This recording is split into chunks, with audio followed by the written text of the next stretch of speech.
টানা ১০০টি যুদ্ধে অপরাজিত এক সেনাপতি, যার ভয়ে রোমান আর পারস্য সাম্রাজ্য থরথর করে কাঁপত। কিন্তু যুদ্ধের ঠিক মাঝপথে খলিফার এক চিঠিতে তার পদচ্যুত হয়ে গেল।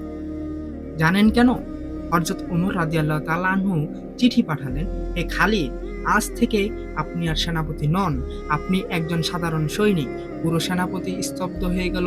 সবাই ভাবল খালিদ হয়তো বিদ্রোহ করেছেন, কিংবা এখন বর্তমানে তার অবস্থা এমন হয়েছে যে সে বিজয়ের নেশায় মত্ত। কিন্তু খালিদ মুচকি হেসে তলোয়ার কোষাবদ্ধ করলেন। তিনি ভাবলেন, আমি ওমরের জন্য যুদ্ধ করি না, আমি যুদ্ধ করি ওমরের রবের জন্য। সেনাপতি হিসাবে আমি আল্লাহর সৈনিক, সাধারণ সৈনিক হিসেবেও আমি আল্লাহর গোলাম। তিনি কোনো প্রশ্ন ছাড়াই পদ ছেড়ে দিলেন, কারণ তিনি জানতেন পদের চেয়ে বড় হলো আল্লাহর সন্তুষ্টি। আজ আমরা একটি ছোট পদের জন্য, সামান্য টাকার জন্য নিজের ঈমান বিক্রি করে দেই, অথচ এই বীর আমাদের শিখিয়ে গেছেন অহংকার হলো পতনের মূল।